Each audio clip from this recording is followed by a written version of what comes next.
In 2004, social media entered the cultural conversation as MySpace surpassed 1 million users and Facebook was launched.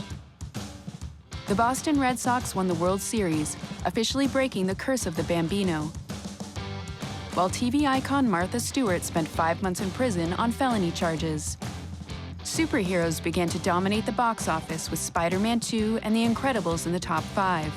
But it was adult dramas like The Aviator and $1 Million Baby that garnered awards. Audiences swooned for The Notebook and Eternal Sunshine of the Spotless Mind, while comedies Napoleon Dynamite and Shaun of the Dead became overnight cult classics. 2004 set against the backdrop of a very unpopular war, a lot of political activism in the United States. You have a lot of culture war type movies, Passion of the Christ, Fahrenheit 9/11, even Team America, which is a movie that says that everybody, all sides are wrong. You were seeing a bit of a downturn at the box office, but the really robust DVD market meant that there were a lot of movies that maybe didn't hit on the big screen, but made a big splash at home. Eternal Sunshine of the Spotless Mind is, I think, the only movie that I ever saw and then went back the next day to see again. There was something so haunting about this movie to me, something so sad and true about love. Eternal Sunshine of the Spotless Mind is only 20 years old, and yet it already feels very prescient. You know, these days we live in a world in which we feel we can customize virtually everything about ourselves, so why not customize our memories too?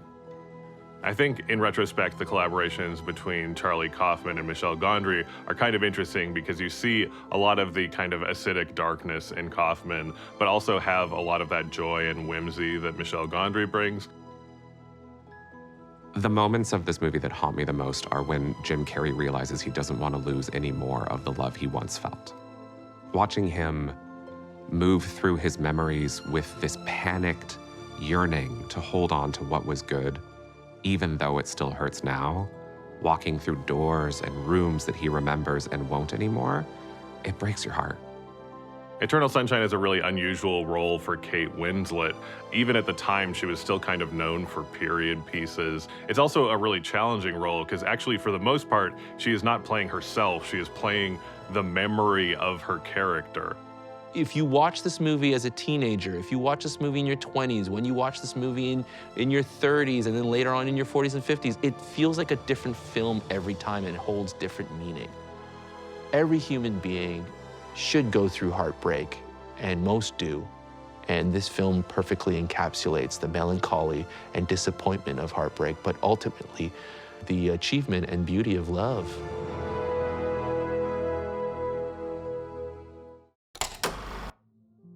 Ryan Gosling wasn't a heartthrob in 2004. He had played characters that leaned toward sociopaths. He was known for the Mickey Mouse Club. It's really The Notebook that made him an A-list star. So Ryan Gosling and Rachel McAdams famously did not get along well during the production of this. I think Ryan Gosling even tried to have Rachel McAdams replaced. So the director actually just kind of put them in a room together and let them both air out their grievances. And I think that actually really helped because much like couples in real life, you're going to have these arguments, you're going to have these points of tension, and I think that actually really helped the relationship dynamic in them. That just transfers to the screen in such wonderful romantic chemistry. Their chemistry is red hot. And I'm not just talking about the scene when they run up to each other in the rain. I think a lot about that scene when they first consummate their love for each other and they're slowly taking off their clothes. It's just it's very visceral and it's very sweet while also being very sexy. And I think that's kind of what this movie is in general. It's sweet and it's sexy. The Notebook is sort of notable as the biggest movie based on the books of Nicholas Sparks. Nicholas Sparks' movies started in 1999 with Message in a Bottle and kind of continued for the next 20 years. They're very unusual. Critics generally disliked them, but they were huge at the box office and none were huger than The Notebook. I found it really interesting that this one author could kind of captivate so many people for such a long time as well, that it made people want to go to the movie just because it was Nicholas Sparks. I think part of why romance fans respond to The Notebook is it's kind of a movie about romance stories. Here you have James Garner reading the story to Gina Rowlands, and she's reacting kind of like a Greek chorus, like a romance fan, being like, oh no, what happens? Like, what's gonna happen next? Please tell me she doesn't go this way. It's a lot of fun. While it is moving, I think it's just also a great meta commentary on romance. If there's something prophetic and magical about The Notebook, it's that the person they choose to depict a younger Gina Rowlands is Rachel McAdams. Like, that movie just knows. There's sometimes something to be said for the fact that movies are just about, you know, attractive actors making eyes at each other and kissing in the rain, and The Notebook, I think, belongs very nobly to that. And there's a reason that people don't talk about 1,000 other romantic dramas from the early 2000s, but still ask Gosling and McAdams, you know, about The Notebook every time they do a red carpet interview.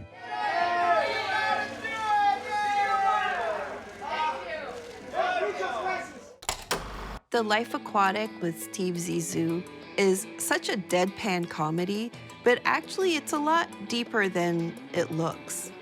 Zissou is looking for his white whale, or the jaguar shark, who ate his best friend Esteban. He also reconnects with his alleged son, Ned. His mother has died, and Ned's come to tell him about it. The Life Aquatic is an homage to Jacques Cousteau, the first oceanographer influencer. I think one thing that people like about Wes Anderson films is it's a way of kind of play acting, of being childlike and going into those worlds. And in The Life Aquatic, you're doing so many things. You're adventuring, but you're also in a war film. I love the shot where Wes Anderson is moving his camera through the various rooms of the ship. Not only is the detail just wonderful, but also you just see how massive this set is. The interesting thing about Anderson is that even though he fills all his frames like that, he never overwrites the scripts. He lets us infer a lot of really important details. You know, this is a film about father-son relationships of all kinds, and Bill Murray gets one line. Why didn't you contact me? Because I hate fathers and I never wanted to be one. And that's it. We fill in the rest. But there are two Bill Murrays in real life and in this movie. There's the one who's a hero because he does only what he wants. And then there's the one who's a jerk because he does only what he wants. Through, you know, the script and the direction of Wes Anderson and just that really believable performance by Bill Murray, you really get there with him. And despite the fact that he kind of sucks, you're really invested in him and really invested in his success as a person. The Life Aquatic is such a masterpiece of an ensemble film. It takes so many moving pieces and so many big characters and weaves this story that's so deeply human and flawed. The Life Aquatic is as quirky and colorful as any other Wes Anderson film, but you can also go really deep and get very lost in the grief and the sadness of losing out on each other's lives, the way the father and son story happens in the picture.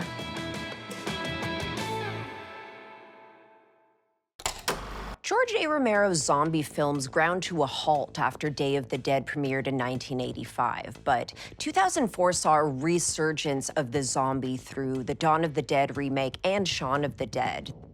Zack Snyder's Dawn of the Dead wasn't a necessary remake, but boy is it ever fun. The opening sequence with Sarah Polley's character coming home after a long shift and waking up to a world engulfed in chaos, overrun by zombies, is so terrifying and so effective and a hell of a way to open your movie.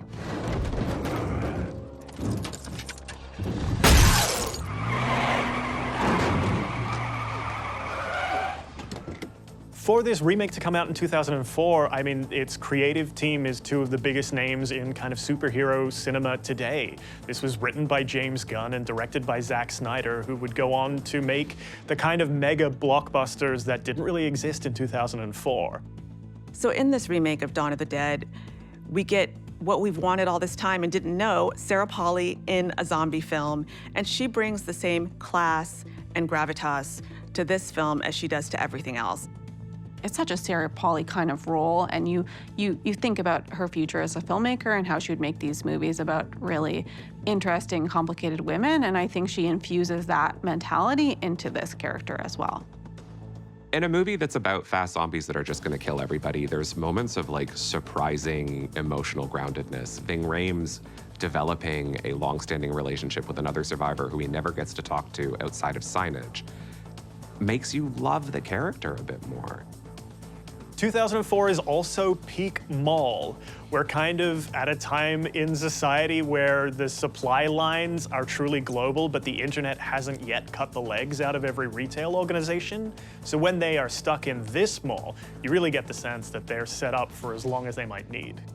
Any great zombie movie of note will often do something that hasn't been done in the genre before. And I think Dawn of the Dead does not one, but two of these things. So one is the running zombies, which you kind of have to get used to. The other is a zombie baby birth scene. I don't think most audiences had seen a live zombie birth before. So thank you, Zack Snyder.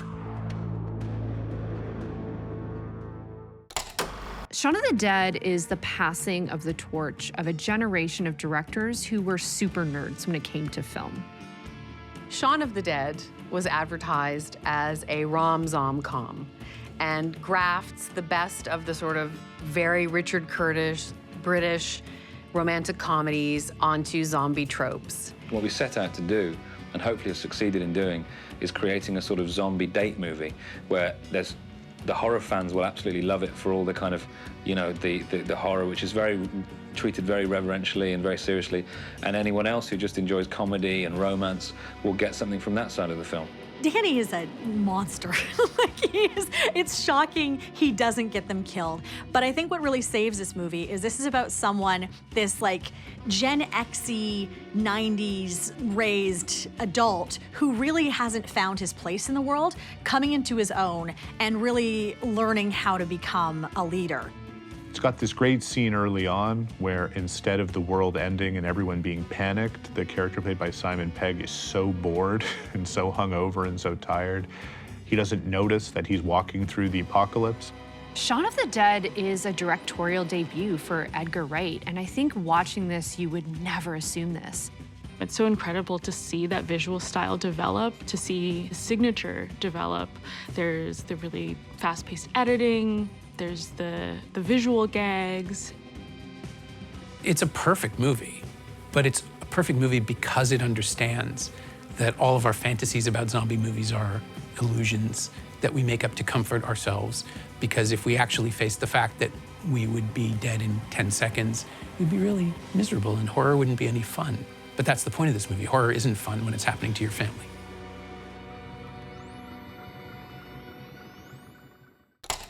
The 2004 Oscars were really dominated by kind of abrasive weirdo men, outsiders who were jerks, movies about guys who maybe achieved great things, but were sort of horrible along the way.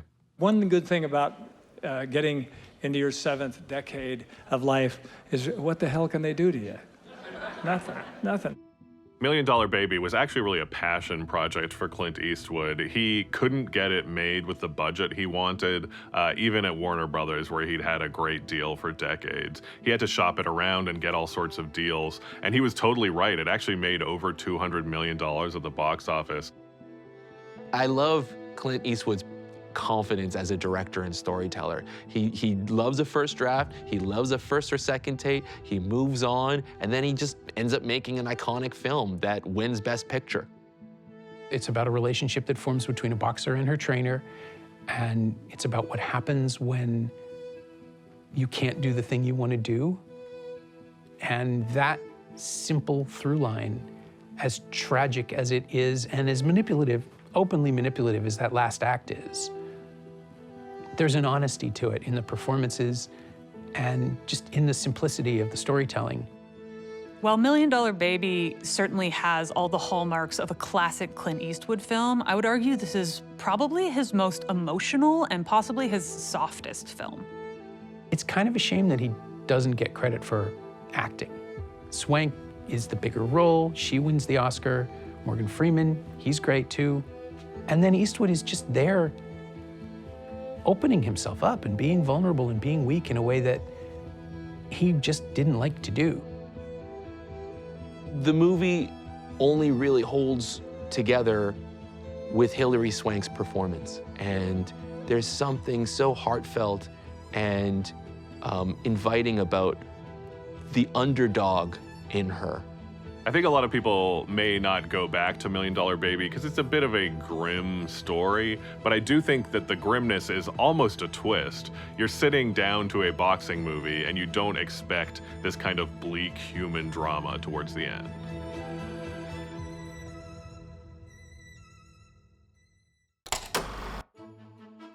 The Aviator was Martin Scorsese's first $100 million film. It was by far his biggest success and also his biggest swing. The Aviator comes at a period in Scorsese's career where he's really being groomed as an Oscar director, as a prestige filmmaker. This has all the signifiers of a 2000s big Oscar movie. Leonardo DiCaprio and Martin Scorsese have done a lot of movies together at this point. To me, The Aviator is their best one. And I know it's not the one that necessarily won them everything, but I think it's the one that you see the two of them working at almost their best.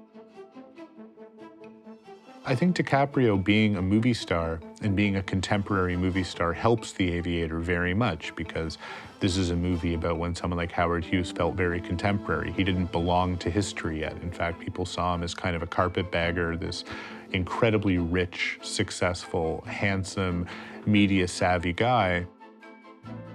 The Aviator is about a man who is turning in on himself, someone who experienced substantial mental illness. And it's hard to direct that. But I think here we get a sense that Scorsese is quite delicate and quite nuanced with depicting how Howard Hughes unfortunately unraveled. We get several scenes of Leonardo DiCaprio as Howard Hughes in bathrooms throughout his life. And these are scenes that mark the transition of time and Howard Hughes's obsession with germs.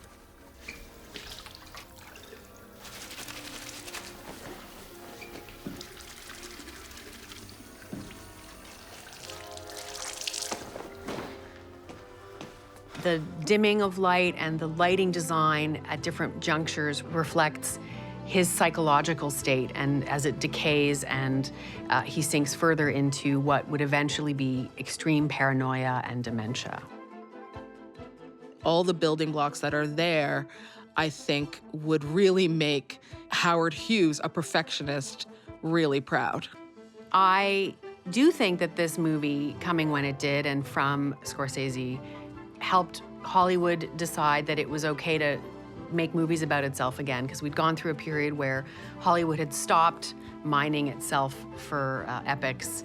But Hollywood loves movies about itself. It loves playing itself. Oscar bait was huge in 2004. You saw that with Million Dollar Baby and The Aviator, but the surprise was really Sideways. I love Sideways as a movie, but what I almost love even more is Sideways as a success story. Sideways is really just an adult drama about characters going through these moments in life that I think are very relatable to people, but are still pretty low-key. Alexander Payne is sort of the master of the middle-aged loser. I think with this movie, you are realizing that this is what he's talking about. Somebody who has dug themselves into a hole by middle age that maybe it's impossible to get out of. It's important to note that Miles's character doesn't hate Merlot because it tastes bad. He hates it because he hates his ex-wife who loved it. The scene where Paul Giamatti refuses to drink Merlot. On paper, if it wasn't somebody that you understood, that wouldn't be a funny scene, but because you understand how angry he is about irrational things, that's when it becomes funny. It's funny because of the performance, not necessarily because of the line. The fact that Paul Giamatti refuses to drink Merlot and then you stop drinking Merlot, it's an actual thing that the film affected the economy of Merlot wine. Sandra Oh is a true delight, and I'm so glad that this was kind of her coming out to a larger non-Canadian audience. Sideways is not a nice movie. It's a movie that has an awful lot of skepticism and seemingly sometimes contempt for the people in it and the people around them, but it's also quite funny. And it's aided by the fact that a couple of the performances, especially Paul Giamatti, you know, the guy who likes his wine too much to drink it, And then Virginia Madsen as a woman who keeps just saying, no, wine is delicious, let's enjoy it. Those two performances and the romanticism between them and the thwarted attraction between them too, the ultimate incompatibility of these two people, there's a lot of enjoyment there. There is no better historical artifact of what it meant to be a teenager in 2004 than Mean Girls. Mean Girls is actually a film about high school and about how high school and the social ecosystem of high school is in its own way a type of jungle that you have to navigate. What's fun about this is that Lindsay Lohan, whose personal life as a child actor is absolutely nothing like her characters, somehow manages to pull off, very believably, having been a homeschooled, very sheltered teenager living in Africa for 9 years with no sense of pop culture. Katie becomes a monster when she's accepted into the plastics, and she becomes meaner than the mean girl she wanted to be accepted by. Regina George has become completely synonymous with a particular type of mean girl. And when you say she's such a Regina George, you know what you're talking about. Rachel McAdams in Mean Girls pulls off one of the great movie screams that begins when she realizes how many calories there are in a Caltine bar and continues into the next scene.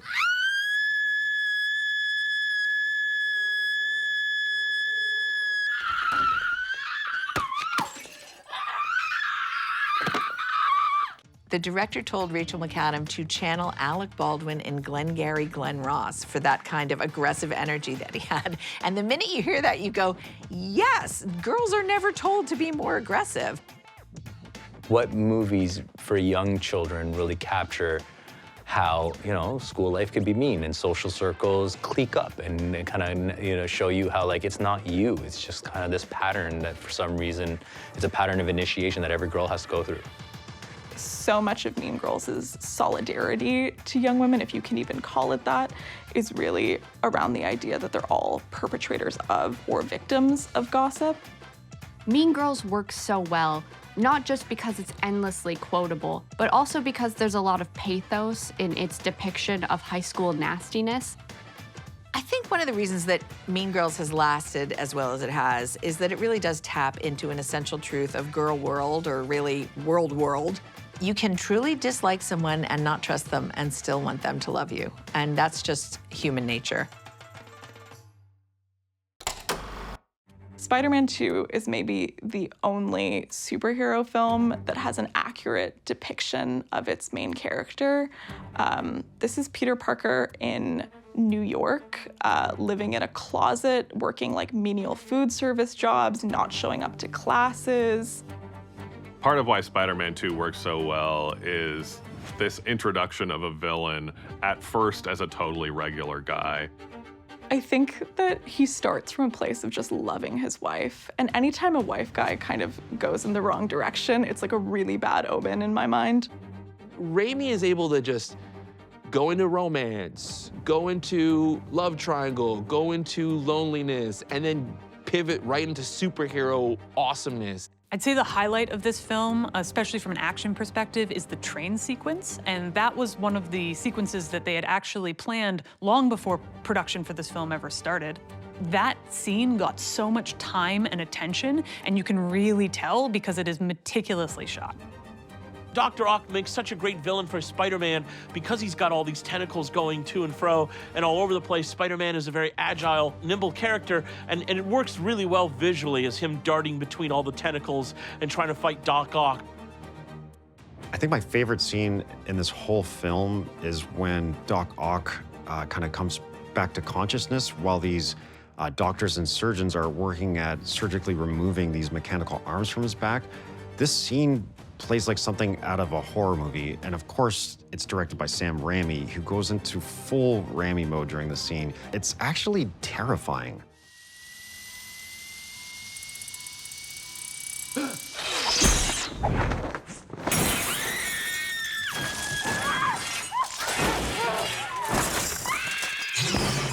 Like a lot of these superhero films nowadays focus on the special effects, the famous characters doing iconic scenes that you read in the comic book, whereas this film, Peter Parker feels like us. You know, you have a hero that really feels human. Kung Fu Hustle is a Hong Kong cinema crossover that was surprisingly successful, in my opinion, entirely on the charisma of Stephen Chow. It's not just comedy, it's this wonderful, fun, Chinese slapstick comedy. Kung Fu Hustle was a massive hit, and not the least of which in its home country. Actually, until 2016, it was the highest grossing Hong Kong film of all time within Hong Kong. Kung Fu Hustle is also playing with the idea that Kung Fu is created especially to avoid confrontation. Here you are seeing that all the great Kung Fu masters are these people kind of just living in disguise, living a normal life. Everybody's gonna talk about the landlady, because the landlady is, quite honestly, the best part of this film. She's funny, she's clever, she's riffing off of Bruce Lee isms. And I mean, she came up with both Jackie Chan and Sammo Hung, so she is equally as good as any of them in the way she's able to battle.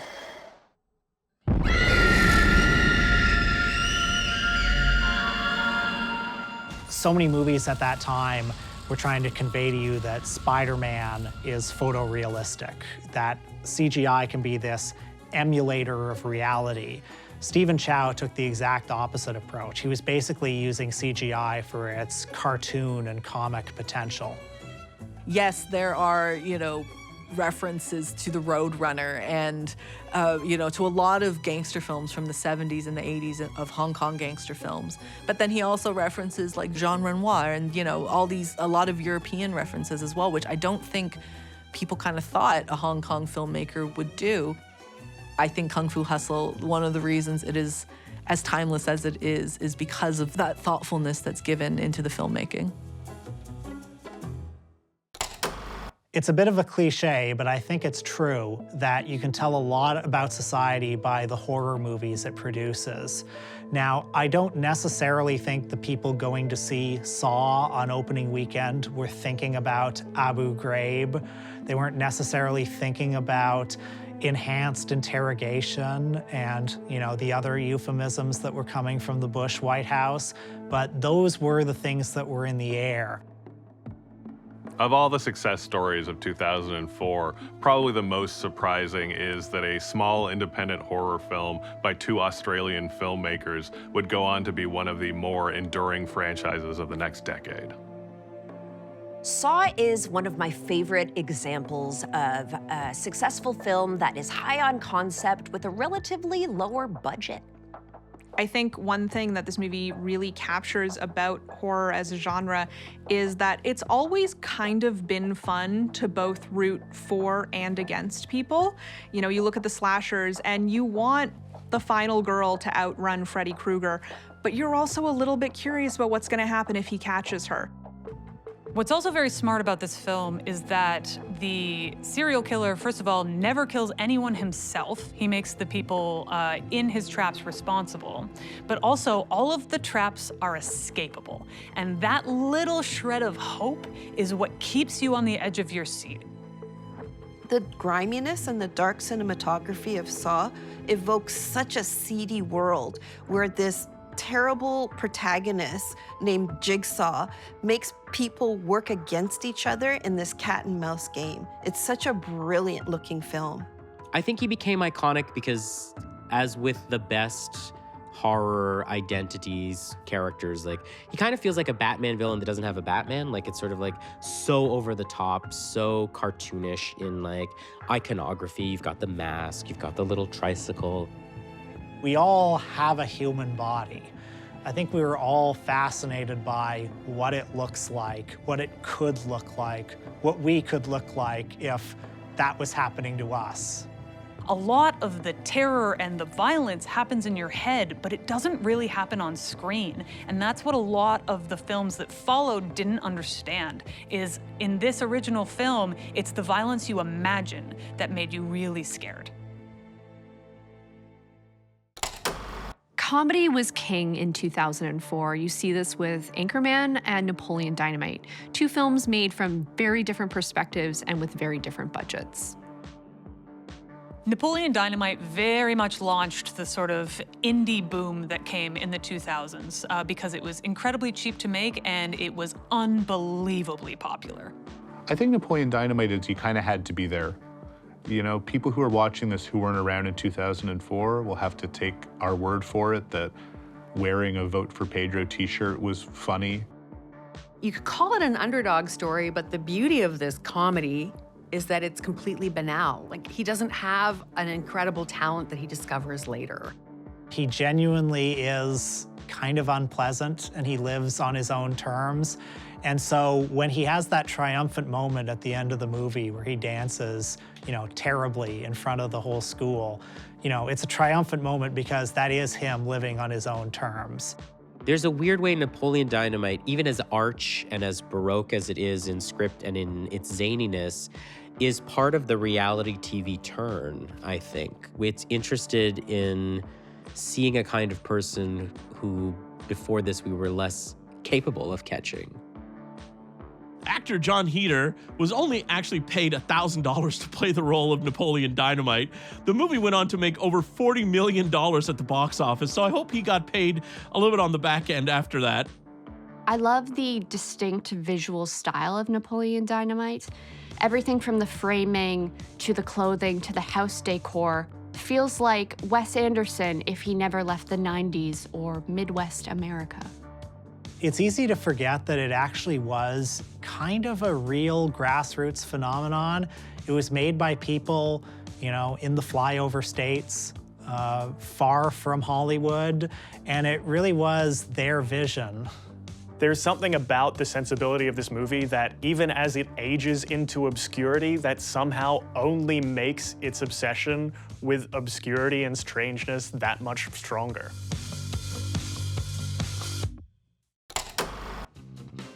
Anchorman takes the macho sexism of the 70s and makes it hilarious. This was a movie that was originally intended to be a movie about misogyny in the 70s news industry, which is a very serious thing. And we've seen that Adam McKay really likes to play with these big concepts, you know, climate change and things like that. So when you watch this movie and you think, oh, we're not supposed to like Ron Burgundy and his friends. Like, it's hard not to like Ron Burgundy and his friends. Just let these incredibly talented, very funny performers who have a lot of chemistry just say things to each other, and then we just chop the best bits together that we hope makes sense. And some of this movie makes sense, some of it does not, but it's just so funny and weird, and these people are so charismatic that you are along for the ride. You have to applaud Christina Applegate in Anchorman. She's playing up against the silliest, stupidest men you could imagine, and she really holds her own. She's an actress who was known for comedy in the 1990s, but you get a sense that she was a very, very technical comedian in this. The relationship between Will Ferrell and Christina Applegate is very surprisingly tender because he's very open to agreeing to her desires and her ambitions about her career. The success of Anchorman also really shows how 2004 was not yet obsessed with the international box office. Comedy, and particularly comedies like this, don't travel very well. Anchorman made $84 million in the domestic box office, but only $5 million internationally. If you waited another decade, a studio would consider numbers like that a complete failure. Long after most movies from the early 2000s have disappeared or faded from memory, Anchorman will endure. Anchorman gives Adam McKay a lifetime pass for everything else. If Will Ferrell shot someone in the street, I'd be like, that's okay, you made Anchorman.